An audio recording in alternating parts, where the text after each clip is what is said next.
We are ready to start week 3 here of the tax class. Week 3, we are going to focus on two things. The primary thing we're going to be looking at is uploading and then beginning to use our tax software, the TaxAct 2016 software.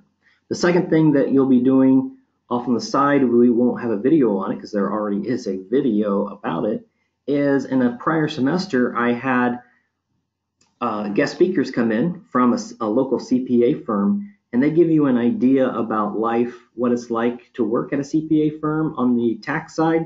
I think it's really interesting information, and that's why I have that as part of this week's topics to cover.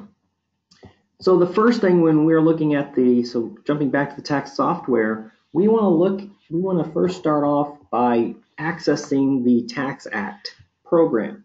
And to do that, you're going to want to get that through the textbook website. So when you're in our class in the modules, the first thing you see here, the tax book site. So we go ahead and click there. And then I have a link inside of this that'll take you right to our class in the Connect program. If you haven't already signed in with a username and password, you'll need to do that. So once you click on this, the first thing that'll pop up is a sign-in or a registration to register with a Connect access. You won't actually need an access code or to pay for it because we're not getting into the paid stuff. This is just general everybody information that you can get. Before you even do that, though, you may want to go back to the modules. I'm going to shrink this. Go back to the modules into week 3, and what I'm going to be working off of, I'm going to have pulled up as a Word document that you can access here in my lecture notes. So if you want to go ahead and open that would be useful, and that's what you will see here. So we're going to be installing the 1040 edition. So once you've gone into the McGraw-Hill site, you've put in your username and password or requested a new one. You're going to click on our class. Once you get into our class, you should see these items over here. Your bottom one, I believe, should say student resources. So you'll want to go ahead and click on that, and that'll get you to this page. And then you'll want to click on library. Oh, sorry, that's what happens when you click on library. You come to this spot here, and then you want to click on your student resources. And when you do that, you'll come to a page similar to this. Yours may have a little more information over here. You'll go ahead and click on the TaxAct program, and then do the click here to access the TaxAct files. Once you do that, this is what the screen will pop up, what you will see. The only one that you need to install is the 1040. You can install the rest of them if you want for personal use, but you don't need to. This is the only one we're going to be using in class, the 1040 installer. So once you are doing the installation, then after you've downloaded it and you've installed it, make sure you do check for updates. The version that they give us through the website here is called the 0.90 version. The most current version is the 1.1 version. And once you open up the software, once or twice, it will alert you to, do you want to update, and you do want to do that. All right, so now let's go ahead and open up our software, and you can continue to follow. Maybe you should have this Word document here printed out on the side, but let's go ahead and open up our tax software. Over here, this is what it should look like on your desktop as the icon. As it's opening up, the first time you'll have things that it'll ask you to do that it won't ask you after that. So when mine pops up here, I've already gone through some of the introductory things. But read through here. I try to walk you step by step. The first thing that comes up, it'll ask you about, do you want to import information or that you're a new user? Don't worry about doing anything on that little pop-up screen. Just X out of it. When you do that, you'll then come up to a pop-up that says Setup Screen. The only thing you need to do is click on the Preparer tab of that little pop-up because there's about 4 tabs. And then you'll add a new preparer and then simply just enter in your first and last name. You don't need to do anything on the rest. Once you click continue, you'll have a little warning message that says you need to have a P10. Click, that's okay. We're not filing anyway. And then on the second page of that pop-up, just click finish. There's nothing to type in. You can go ahead and click out of that area at that point.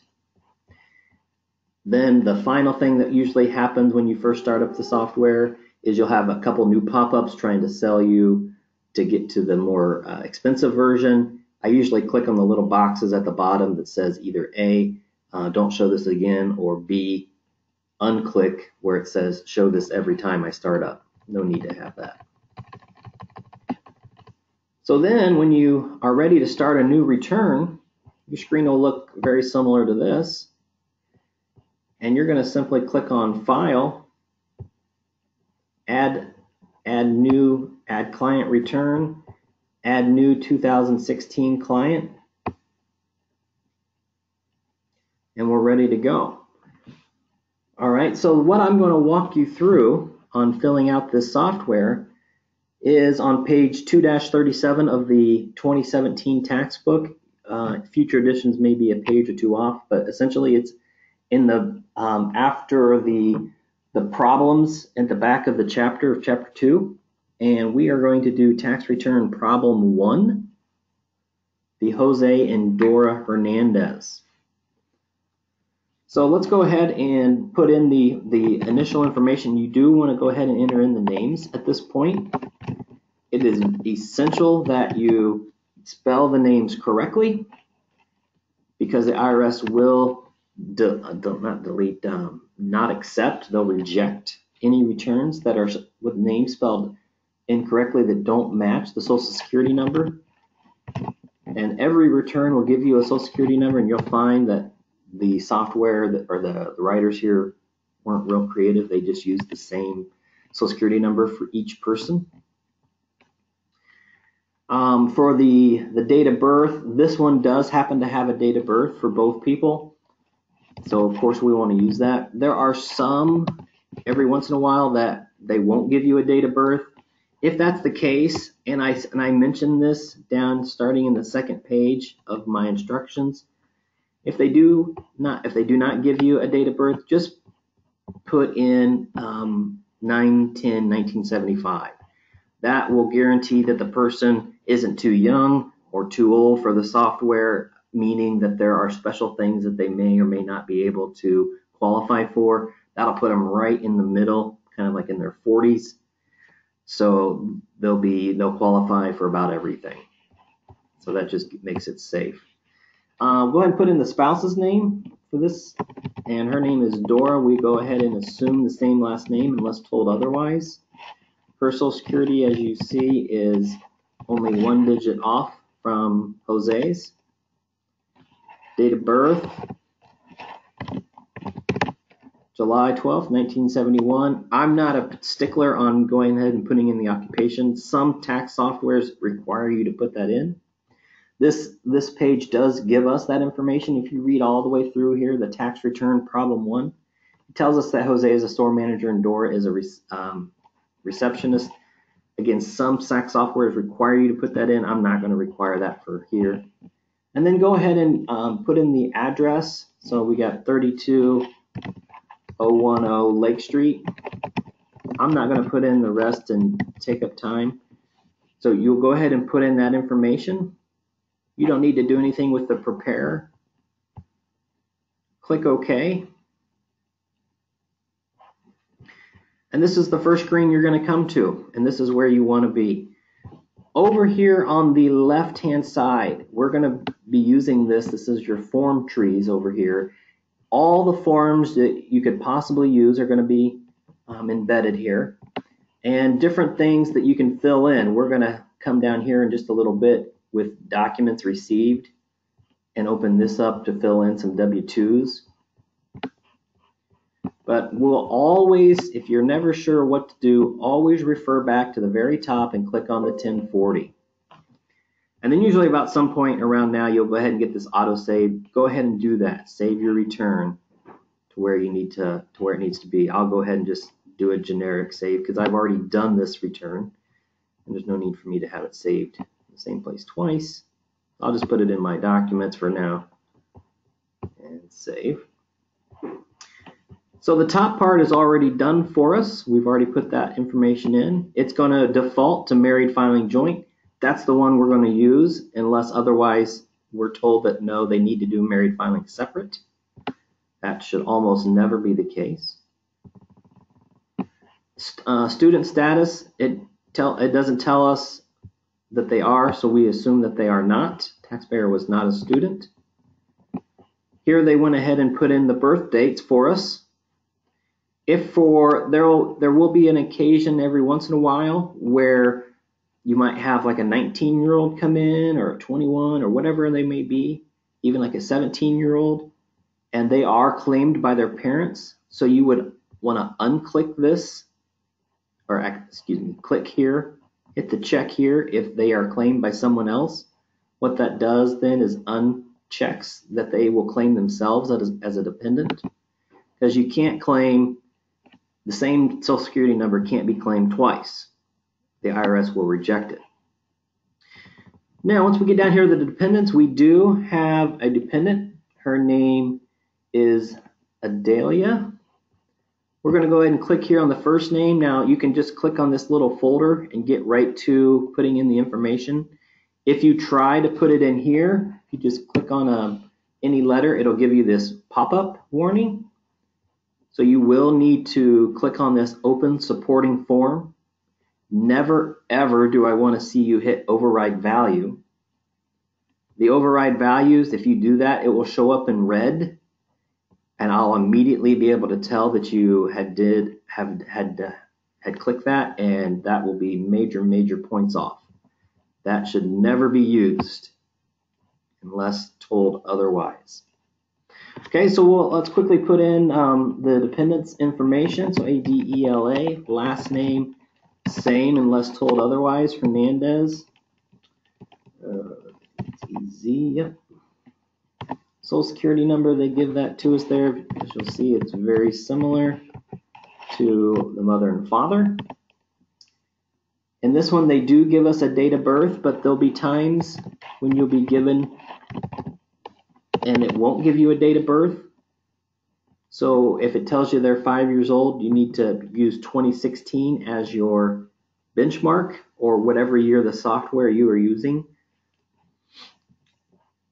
and then subtract out the 5 years. Relationship to you, you can just put in D for daughter and it'll pop up. Dependent type, this is very important. Almost always we're going to have child who lived with you. There'll be a few exceptions later on in the semester. And then the last thing you need to fill in is number of months this child lived with you. If you don't fill this in, you will not get the correct refund or tax return amount. So we do want to have that in there. Once we've filled out all this information here, we can go ahead and go back all the way to the top here on the left-hand side in the forms, and then click on the 1040. If you scroll down, you'll now see the daughter appearing. We'll want to double check that her name is spelled right. I do take off points quite a bit for that as well. You'll want to check that the year of birth is in, but also that there's an X for the qualifying of the child tax credit. If you didn't put in that she lived there 12 months, there will not be an X here. The next thing that we come through when we're looking at the tax return problem is we now have a W-2 information to put in. And W-2 information, as we'll begin to get accustomed to real quick, is always here in line 7 of the 1040. So I'm going to go ahead and click on the 1040. Click on that little folder. Now you could go ahead and just click and try to put in a number here, but it won't let you, and that's good. You don't want to put anything in here. You want to click on the little folder and then click on the W-2. It's the very first item here, and add a copy. This, our first one, it shows in the book, is for Jose. So we can go ahead and put in his wages, 45,800. And then the next most important box here is how much did he have withheld for taxes. He had 6160. You'll notice that the next two, the Social Security and Medicare wages, are both 45,800. He didn't have anything special that we'll talk about in future weeks. So we can go ahead and put in these amounts. A lot of times software will go ahead and fill this in for you, and then it will adjust if you have certain things that pop up. If you enter in things down here in box 12, it will adjust itself. But it doesn't take too much time to put those in. So go ahead and put those in. Now, most W-2s will then have stuff down here at the bottom as well for the state. Now, since this is just a federal class, they don't focus on the state. So once we put in the top 6 here, that's all there is for this most basic type of W-2. You'll want to click on this little tiny white box and add a new return. A new return will then it'll start over, be blank. Make sure you click on the little Dora and not Jose. This shows that it is the spouse. And let's go ahead and enter in her wage information. 31,000 in wages, 3650 in federal withholdings, 31,000 for boxes 3 and 5.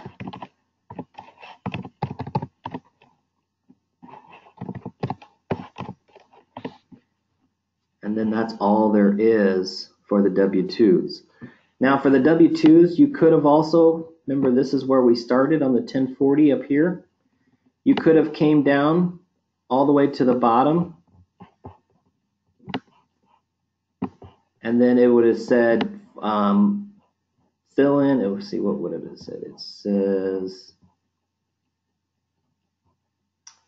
not worksheets. It's right here. Documents received. That would have been one of your items. You could have. It would have been at the very bottom. You could have expanded it. It said W-2s, and here are some other documents that you can receive. There's a whole bunch of them.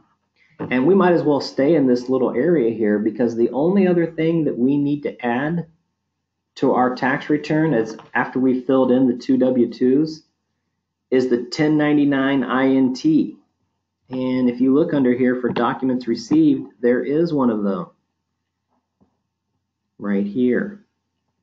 So if I double click on it, it asks us, is this Jose, Dora, or both of them equally? I usually pick equally. It doesn't give us much information, but it does tell us the payer's name. The payer's name is Citibank. So go ahead and put that in. And then the only other thing it tells us is box 1 should be $300 of interest income. All the while you're filling in the return, you'll notice up here that the federal refund will keep adjusting, or it'll say federal pay. It'll keep adjusting. So you always keep an eye on that, see how the things are going. All right, if we keep reading down, it tells us about the dependent. We've already entered that in. It tells us about the next piece is the store manager receptionist. That's their occupation. The last thing it tells us here is that they are entitled to a $1,000 child tax credit. And that is already done for us in the software. If you go back to the top, whenever you filled in everything, you should always go back to the top. And I can tell this when you submit your returns, if you've done this or not. And I take off if you haven't. You'll always want to go back to the top, 1040, and then start looking through the return and look for anything that may not look right. So the first thing you'll want to do is you'll want to see, do the 2 wages added up? When you add up the 45,800 plus the 31,000 for Dora, do they equal 76.8? And then you'll see that the $300, does it make sense that it's in the taxable interest column? And it should. That makes sense. Then there's nothing else until it shows us the gross income, 77,100. We don't have any adjustments, so our adjusted gross income is still 77,100. That makes sense. We didn't enter in any itemized deductions, so it makes sense that we would also use our standard deduction of $12,600. So that makes sense that the program did that. They're subtracting out $12,600. They're then subtracting out another $12,150 for the 3 people that we have used. If you take $4,050 times 3 people that we're claiming, the mother, the father, and the daughter, that's where they get the $12,150. So you subtract that from the $64,500. We are now at a taxable income, and we could look this up in the back of the book to match to see if the tax software did it right. You don't have to, but you could just to try it out. Look up $52,350 for somebody who is married filing joint and see what they owe as their tax liability. You should get $69.29. So that's what they owe, and then we come down here and we see that, yep, they did get the child tax credit. The software calculated it for us, knowing that we had a child and we met the income requirements. We'll talk a lot more about that come week 7. So now we only owe $5,929. And then when you subtract, this is the only other number that we entered in. This is one that you'll want to double check. Look at your W-2 and then box 2 of the W-2. Add up the 2 numbers that they gave us. So the $61.60 for Jose and the $36.50 for Dora. Do they in fact equal $98.10, what they paid in? When you confirm that, then what the software does is take, well, they paid in $98.10, they only owed $59.29, and so the difference is what they're going to get back as a refund. Now, I'll give you some guidelines. For the most part, your refund should never be more than about $10,000 for a typical return. If it's any more than $10,000, then you really need to look into it. It doesn't say that it can't happen, but it becomes a lot more, there's more red flags then. And you should never have one that's owed more than $1,000. That would be another red flag. It can happen, but then if it is more than $1,000, you'll need to go back and figure out what happened to cause this to be this way, or did we make a mistake? So when you're all done with your tax return, you're then going to go in and answer the questions. With both tax returns, you're going to go in and answer the questions that go along. So this is a normal type quiz. You'll go into the questions, you'll answer them. I'll give you questions such as, what was box 7? How much was box 7 of the Hernandez return? And then you would look back to your tax return and you would find box 7 and say, okay, it was $76,800. What you'll also do, so that's where you enter in your quiz information here, and that's some of the stuff that I will check for you. If you email it to me before Monday morning, I'll return that to you with anything that needs wrong. And what you're also going to do, and this is where your second return, so you have 2 returns that you'll have questions on. You'll have chapter 2, number 2, which is the Mary Lincoln, which is just below the one we just did in the book. And then I made up my own return called the Cook return. And if you click on this assignment part, you'll see the 2 attachments. This PDF file will be the W-2 information or any other forms that they would have gotten in the mail. And then this information here, this document, Word doc, will tell you all about themselves, about when their date of birth, all the names of any family members and their addresses, plus anything else you may need to know. So there's 2 returns that need to be done, the Cook return and the Lincoln return. And what I want you to do on this sheet, on this assignment, on this one here, is you've already answered the quiz questions, but I want you to go ahead and submit your actual TaxAct file. So when you submit your TaxAct file, you're going to Don't give me the PDF. Don't save it as a PDF. Actually go in and attach this item. It should have like a little X mark. So when you go into browse and then attach, it should have this type of an X, Jose and Dora Hernandez 2016 or individual return 2016, something like that. Make sure that is what you submit to me, not the PDF file. Okay, with that, this is somewhat of a short week. This will get us introduced to the TaxAct software. Please email me if you have any questions about it. And then go in and review that the guest lecture that we had, along with the questions for to make sure you've caught everything in that video and the verification that you watched. With that, I'll see you next week when we talk more about gross income.